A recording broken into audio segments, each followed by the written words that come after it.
Hey everyone, I'm Aaron, and this is the Undaunted Pursuit Podcast, the place where bold faith meets real talk. Each week we open up God's Word, dive into life's challenges, and sit down with incredible guests who share their pursuit of Jesus. No fear, no holding back. This is Undaunted Pursuit, and the journey starts now.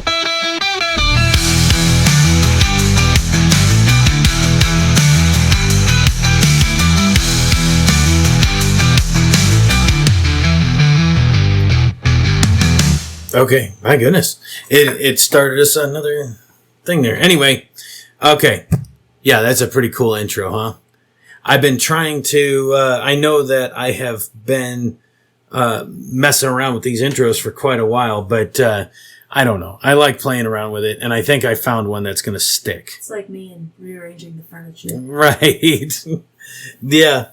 So, all right. Well, everybody, welcome back to Undaunted Pursuit Podcast. We're glad to have you here this week, and we took a week off, right? We did. Well, and for good reason, right? Because me and you try and do this on the weekends when we've done everything. You know, when we can really get together and the kids are off doing their own thing and everything. And last weekend was really hard. The weather has turned finally.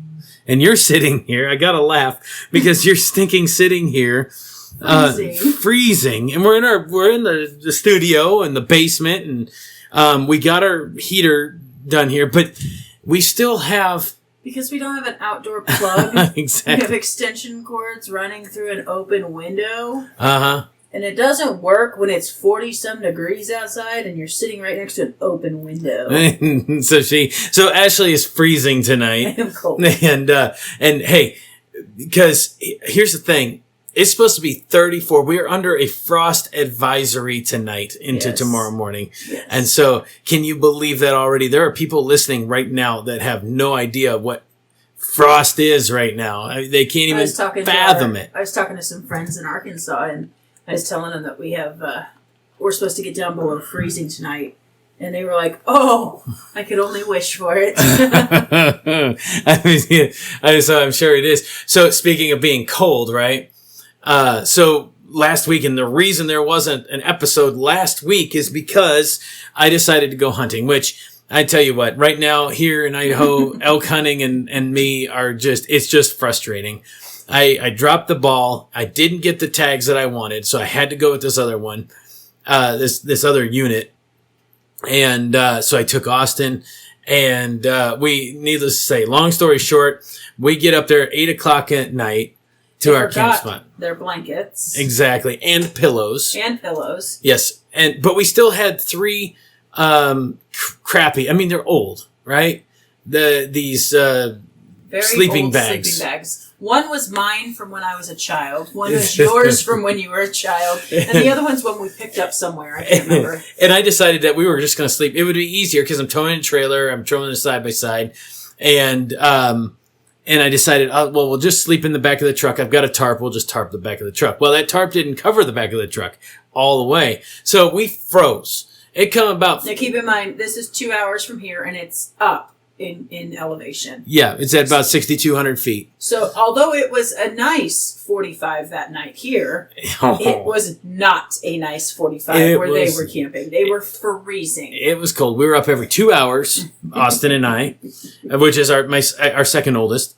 And we were up every 2 hours. Beautiful night, by the way, though. I mean, just the stars and the Milky Way and everything like that, because it's completely dark, completely quiet. Out in the wilderness. Yeah, it was awesome, but it was cold.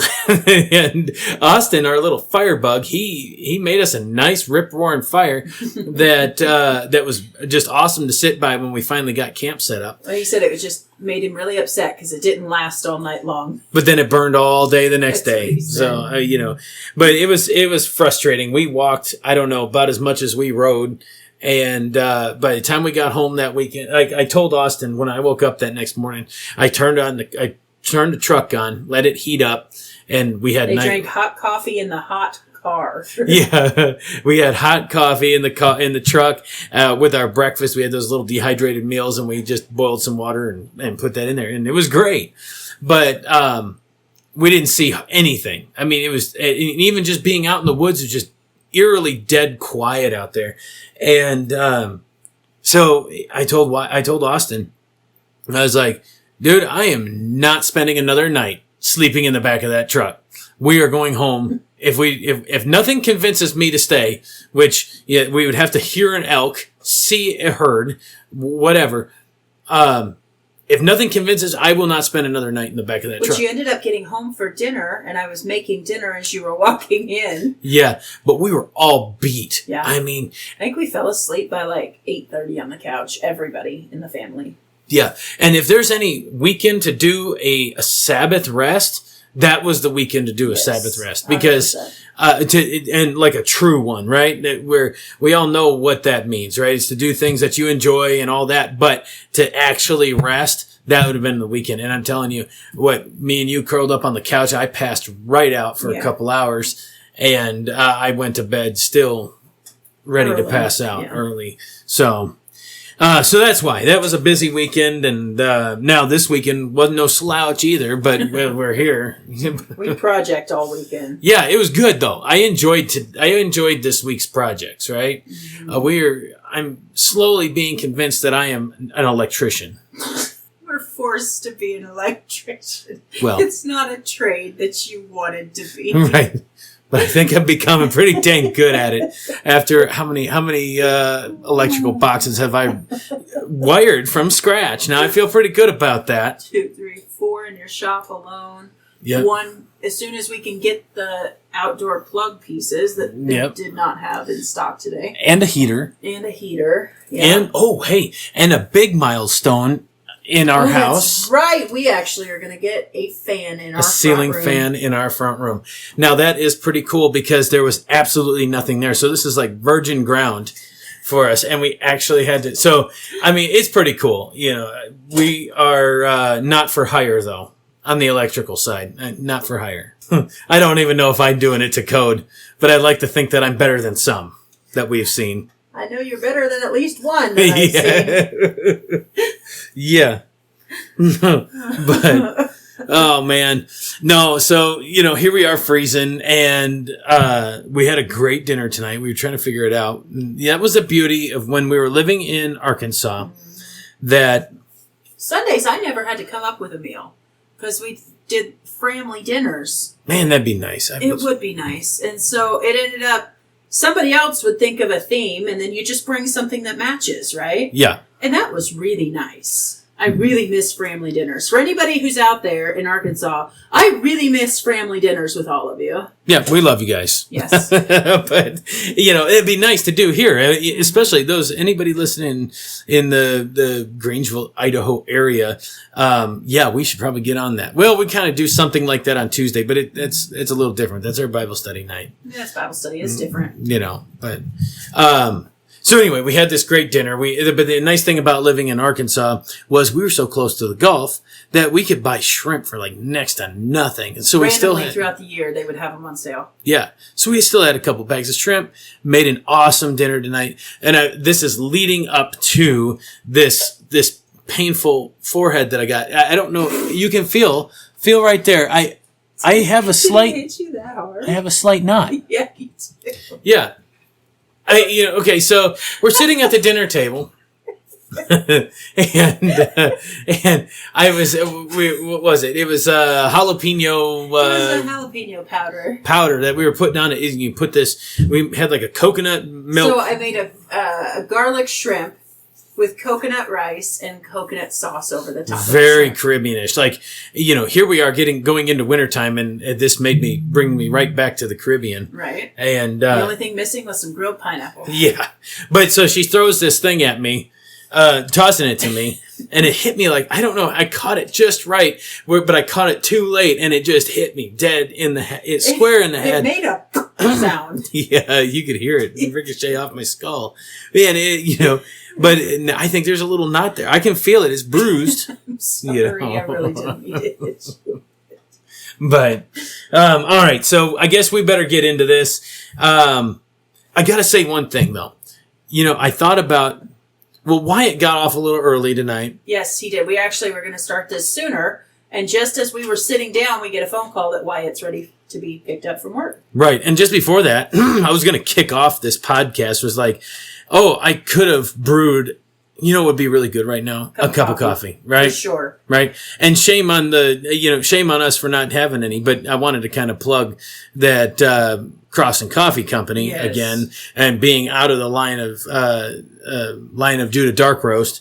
You guys need to check that out. It's really good, but it ruined us. It did. Actually, it's took us a long, 2-3 weeks now to be able to actually drink the non-coffee that we junk can find. Coffee that we've got. I mean, because this stuff is no slouch. So, a little plug to them. Get it, Cross and Coffee Company. You can look them up. But be prepared. You will not like regular coffee at the store anymore. No, it's so damn smooth. Good. It is so smooth that you will not like coffee from the store. Yeah, because we do. We try and save a little money most of the time. We got 5 kids. We got a big family. We got to save money where we can. But, so we get to drinking this $7, $10 coffee, and you go to drinking this line of Judah Dark Roast, and it ruins you from the You have to go through 3 bags of coffee before you're like, all right, this one's not so bad. I can stomach this one. Yeah, good night.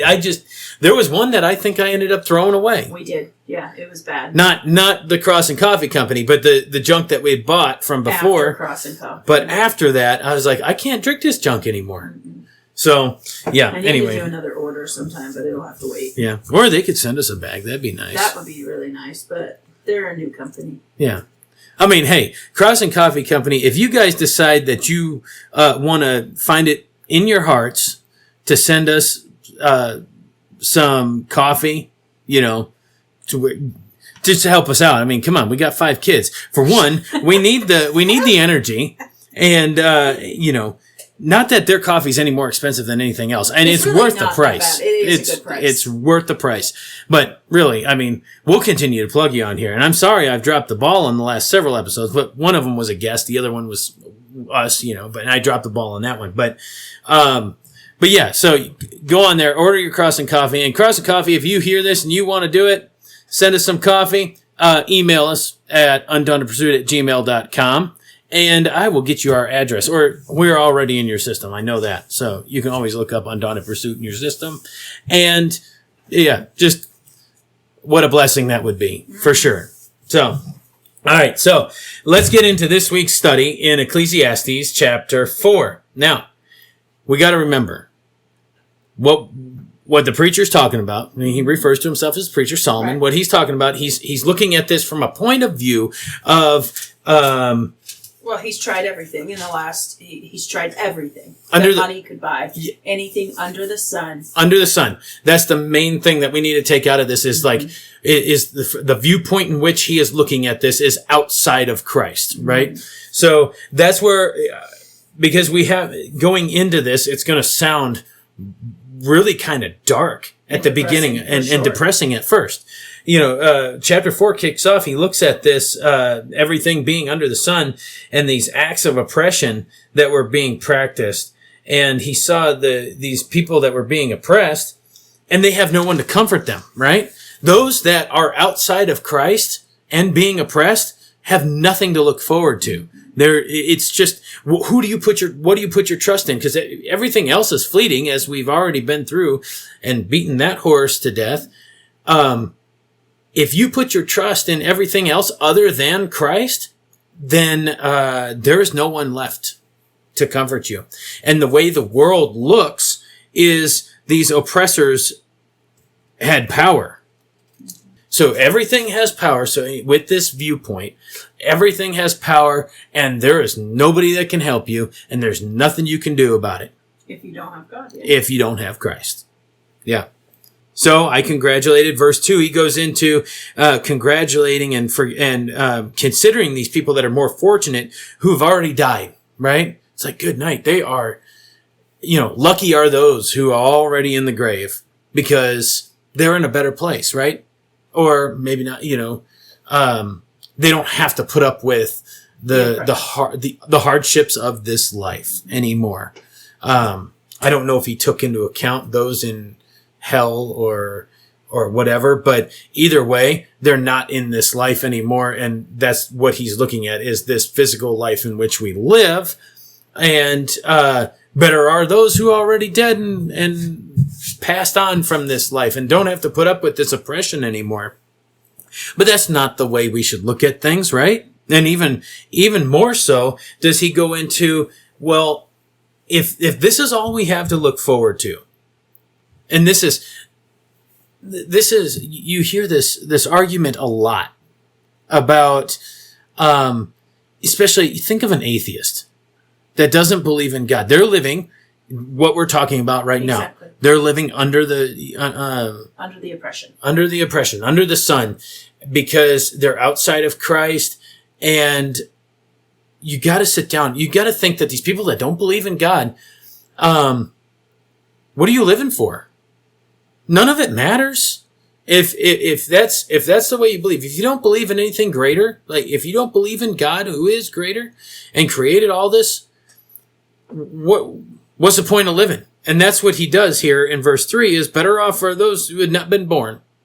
Because you may as well, if you're not living for something, if you're not living for Christ, then you're better off not born. You're better off not even existing at all. I don't know. What do you think there? I'm agreeing 100%. And then, it's the thing about who has not seen evil deeds that are done under the sun. At least they've been spared that. Those people that have been born, right, that had not been born yet, are spared the sight of not even having to go through that. And verse 4 transition into this idea of work and this effort and labor and every, this jealousy, right? If we're not, we work for Christ, right? We work for God, and that's, we find our joy because God has given us this work to do. He, from the very beginning in Genesis, tasked mankind with work to do. And, I'm guilty of hating some of my jobs in the past, but, when you're there, you try and give God the glory no matter where you're at and what you're doing, right? Uh-oh. You got, hole in your lip there? Apparently. No, a piece of ice blocked the hole, and it I hate that everywhere.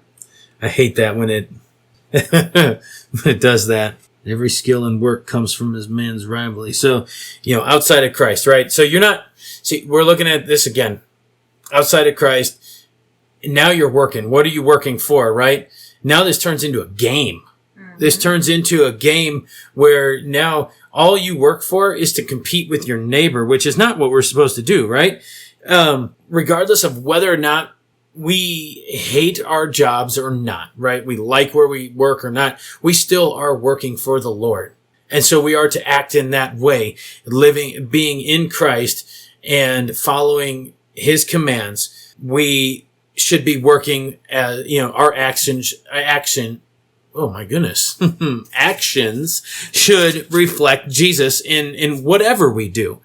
But then you see, if you're outside of Christ, here in verse 4, that it's because of jealousy that you work. And this too is vanity and fleeting and chasing after the wind. You're not making any progress. It's not, life is not a competition. And then the reason for saying in verse 5, the fool folds his hands together, I kind of had that pulled up. He answers this because it's like the kids, right? Somebody is succeeding.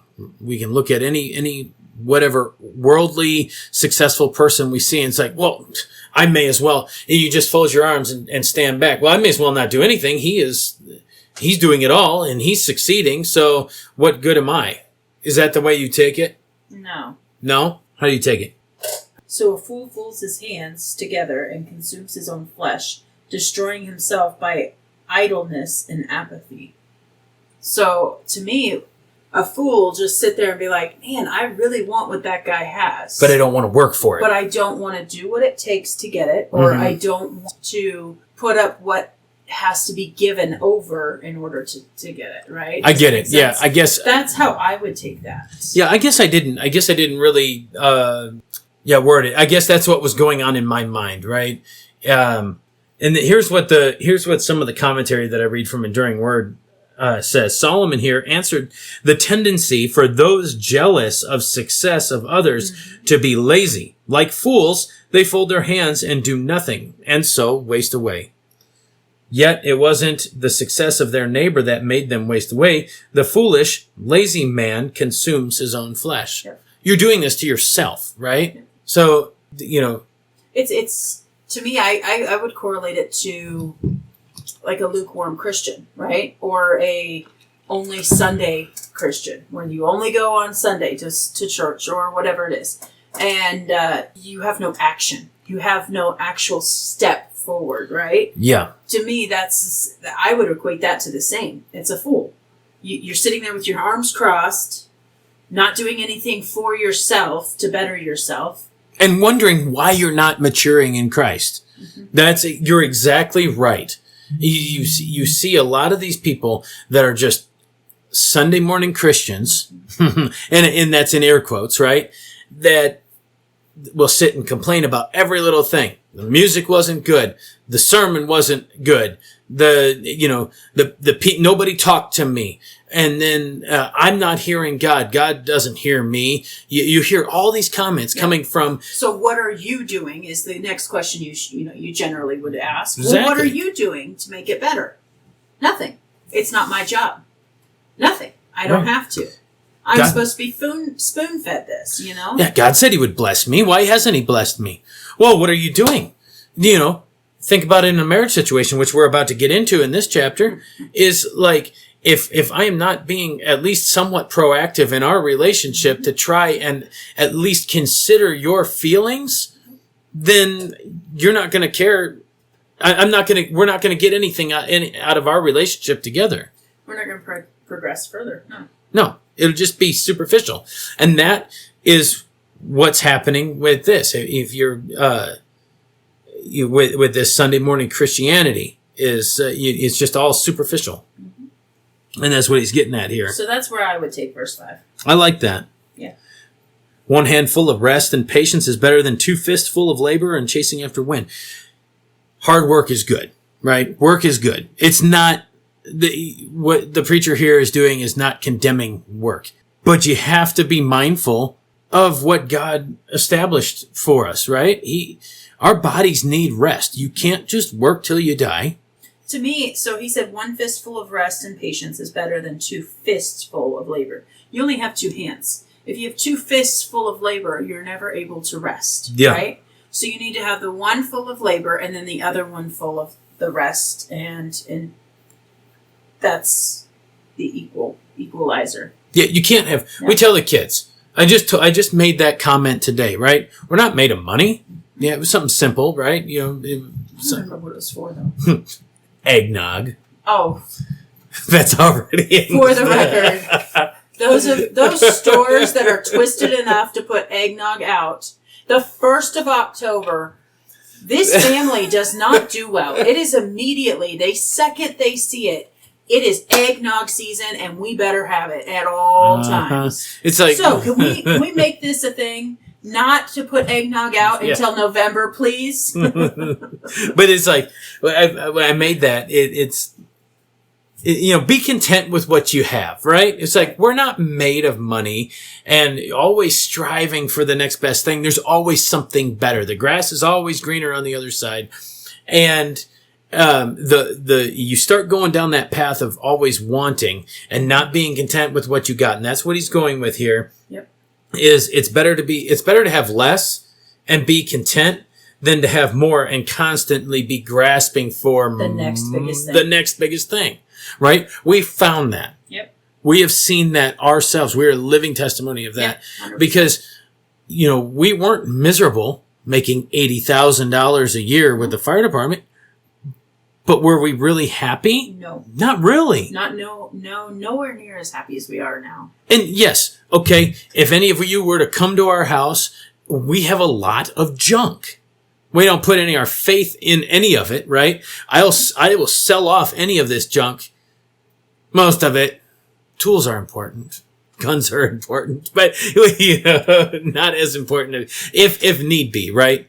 We have no problem downsizing what we need to downsize. And I know that this is not us boasting, but if it was called on us to leave and everything we had to fit into one storage unit, we wouldn't have an issue getting rid of things. We would prioritize what we would absolutely need that would be really hard to replace, keep that in storage, and then go, right? Right.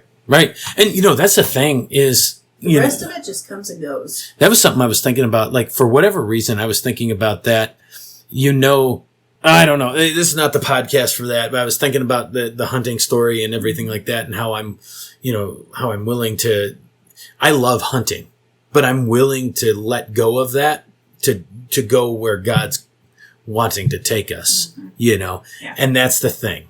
All right, you got to be willing to let go of things. You got to be willing to be content with what you have, and that is what he's talking about here. For sure. I was trying to think about where to fit that in. That just came to mind because I was thinking about that earlier in the week when I was thinking about this podcast, and I was like, man, why was I thinking about that? I don't know. So that's essentially what he's saying. It's not saying hard work and success are good. They're not to be envied. Laziness is wrong. Laziness is destructive. Yet those of you that do work hard must learn to be content. We see that a lot. We've seen plenty of people constantly striving. People in our life now, people in our life from the past that just don't know when to rest, have enough, or be content. And I'm glad to see some of those folks in our lives presently learning that. And it's cool to see that process. It's like, good for you. You know what I mean? Rest. Family suffers when you don't rest. Your health suffers when you don't rest. God established this rest for a reason. So, and then he, and this is why, right? 7 through, 12. Not 12, 7 through 8. Is 8 that long? I guess it is in the, Amplified, but he looks again at a particular form of vanity or chasing after the wind. 7 through 12 is both comparing single to married, or couples, or not necessarily married, but community. Yeah, right. Sure. So let's look at the first part. 8 starts off. Now Solomon's looking at this man without anybody, single guy, right? Being single is okay, but who are you working for? This is the common theme throughout all this is who are you?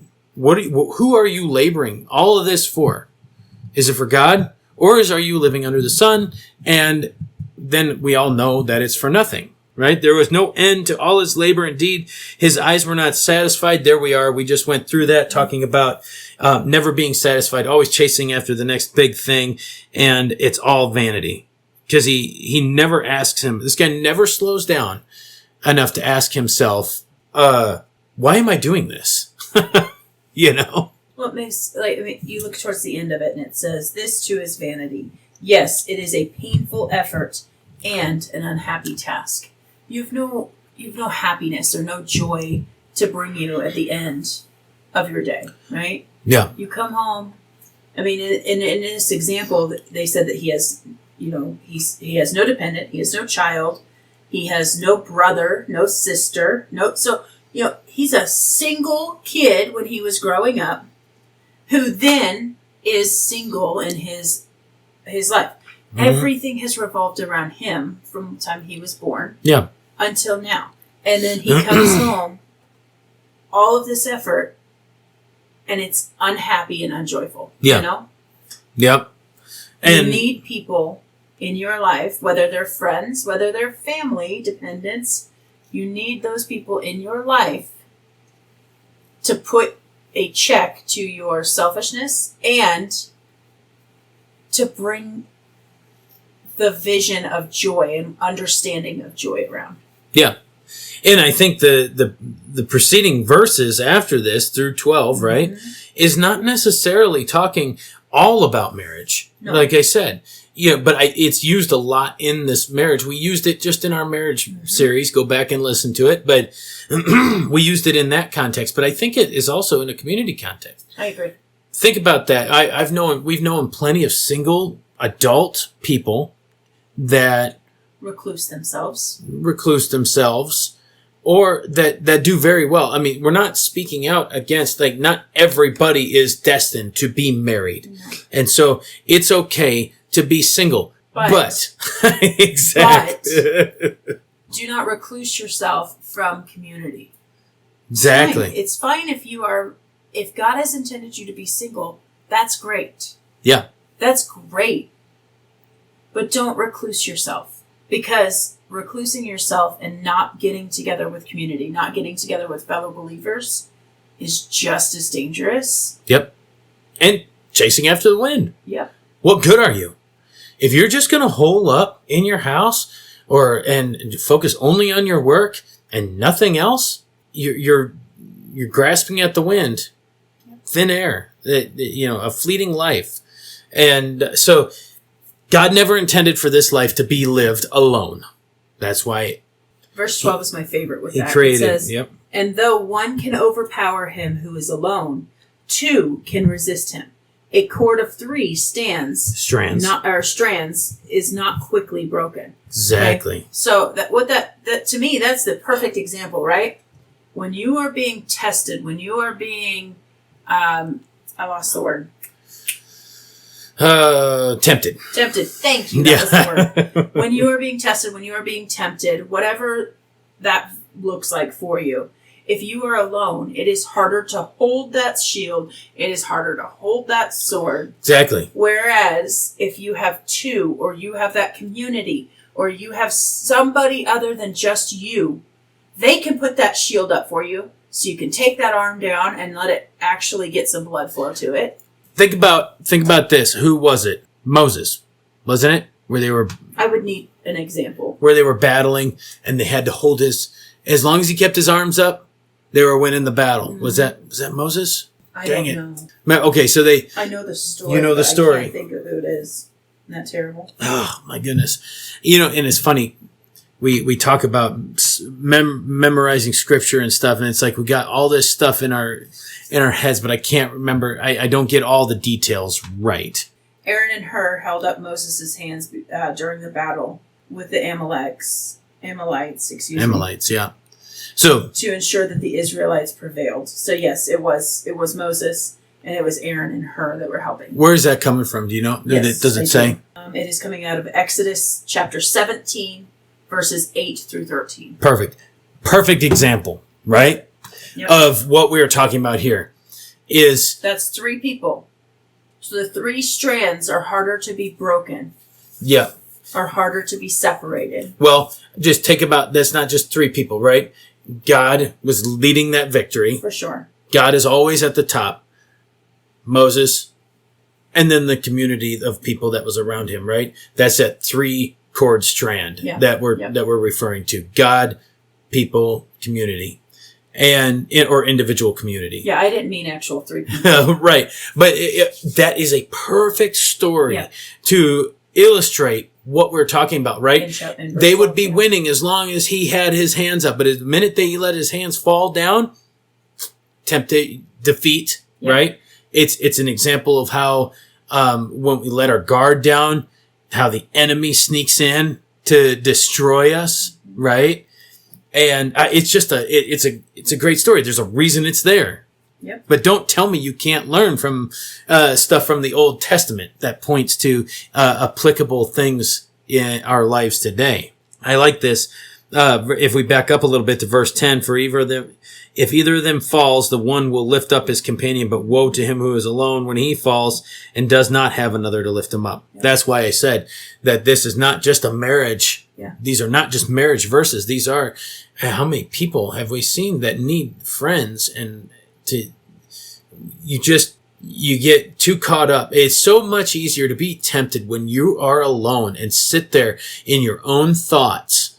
And when things are so quiet, to get distracted. Easy to agree with yourself. Exactly. It's harder you have to put more reasoning in to disagreeing when somebody else is also telling you something that you know. Yeah. Right? So what I'm referencing there is, you should not be doing any of these sins, right? Committing adultery or anything. If you're alone, it's easier to say, it's really not that bad.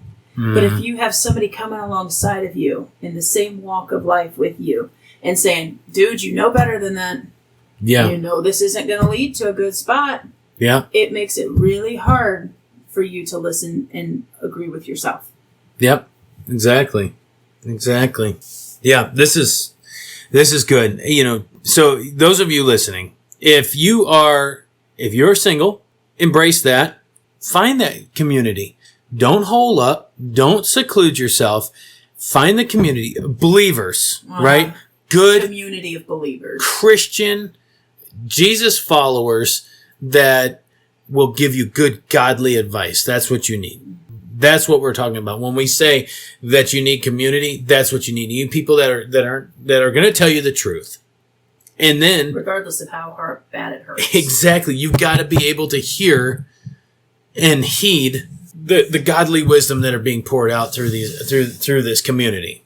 Because here's the thing, verse 13, right? A poor yet wise youth is better than an old foolish king who no longer knows how to receive instruction and counsel. Look at how that just transitioned into that, right? So you have this poor yet wise. As long as you're wise, good godly wisdom.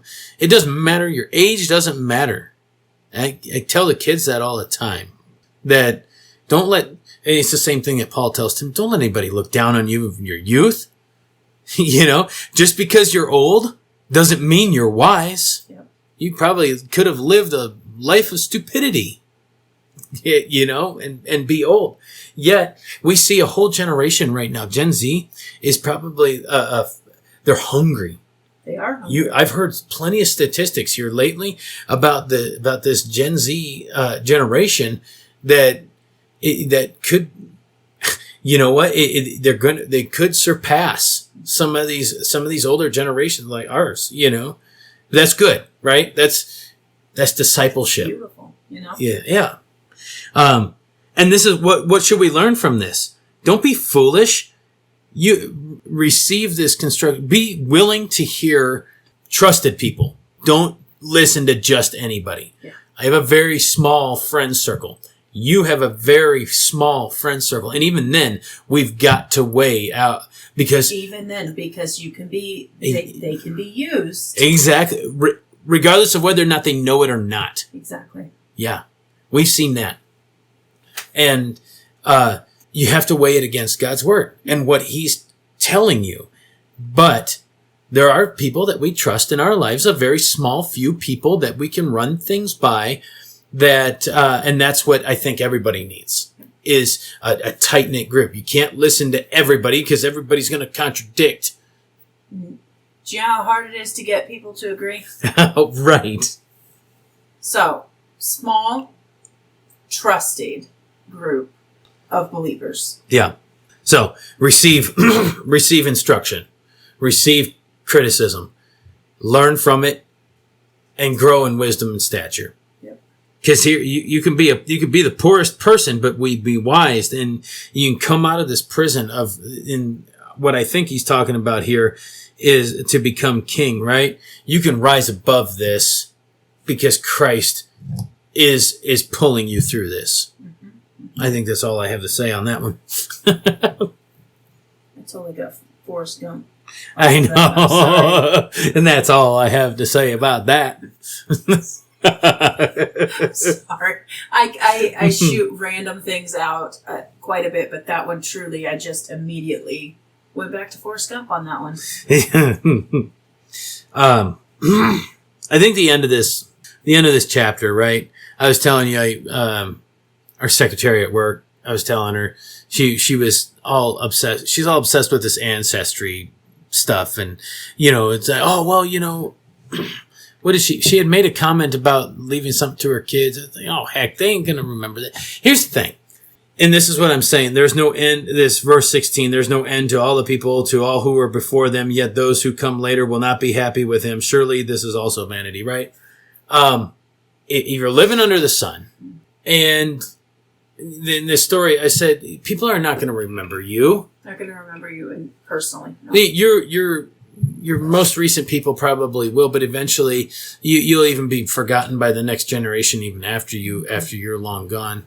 I mean, let's be honest. I had a great relationship with my great grandfather. Okay, great relationship with him. I remember him, but that's right. That's 3 generations. I don't know anybody else. Yeah, anybody else from that point on in my family. He was the oldest person I knew, and I did have a very good relationship with him. Now, the reason for that, he raised my mother. Yeah. So because him and his wife and my great grandmother stepped up. She passed away when I was 7. And so I really did, I remember things from her, but Grandpa was there at my graduation and, he was there. Yeah. And he wasn't great grandpa, he was grandpa, Mm-hmm. He raised my mom, him and his wife.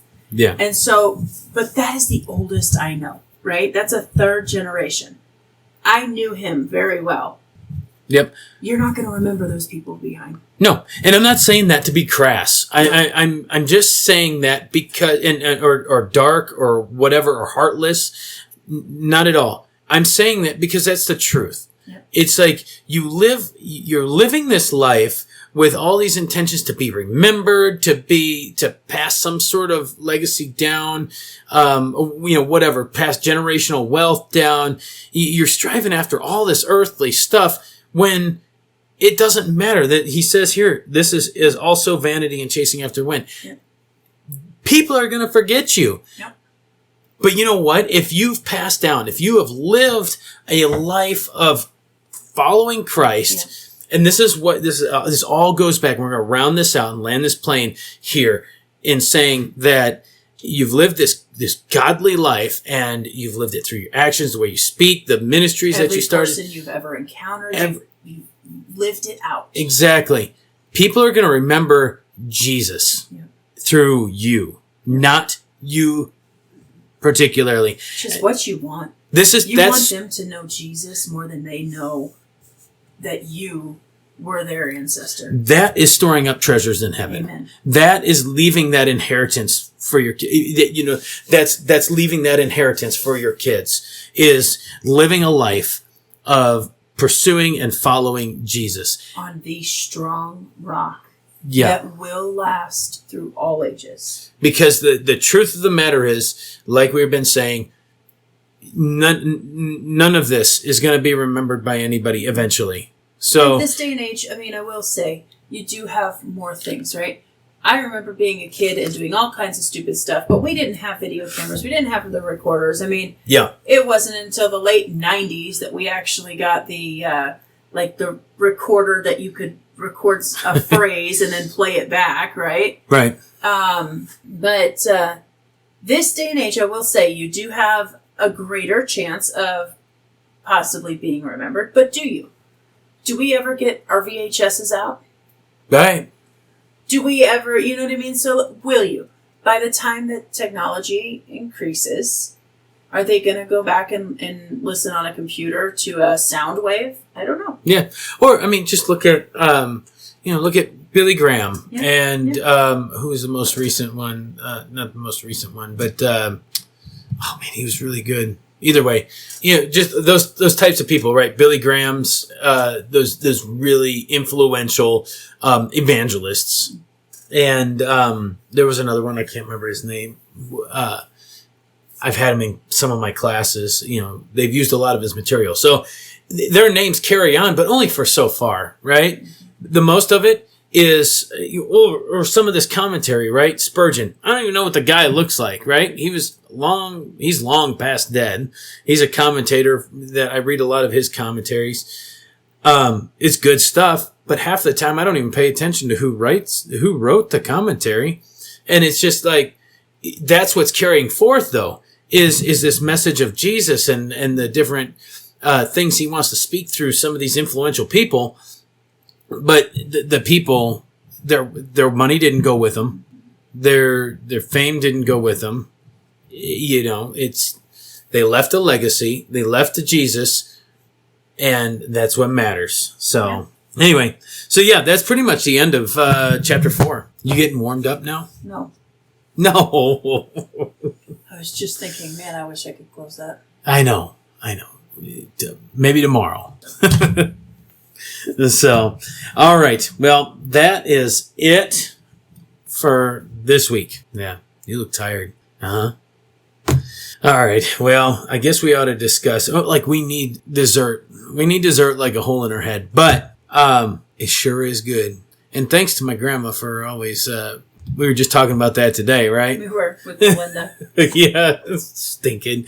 Got to have dessert after every meal. It's just crazy. I guess that's just the German or whatever. I don't know though. Is Nadia the same way? Yeah, Nadia's the same way. Is she? Okay. All right. Well, either way, hey guys, thanks for listening to this week's episode on Undaunted Pursuit Podcast. Lord willing, we will see you next week for Ephesians chapter 5, unless something crazy comes out. And you know what? I will say this on this week. You've been wanting to have Anthony Q. War. Anyway, that dude's pretty solid. I like it. So, hey, I like it. If you get a chance, go check out his music. I really like it. I have pushed Aaron for about 3 weeks or more. Actually, longer than that. I think the first time I sent him to you was about 2 months ago. Yeah. I really enjoy his music, and he's got several. One of them right now is huge. It's getting really big. It's getting ready to go viral. Yeah. So maybe I'll tag him in this since we mentioned him. Do it. That and Cross and Coffee. Of course, check out all that junk in the in the show notes for all the links and everything like that. So anyway, all right, that wraps us up. We'll see y'all next week, Lord willing. See you guys. See ya.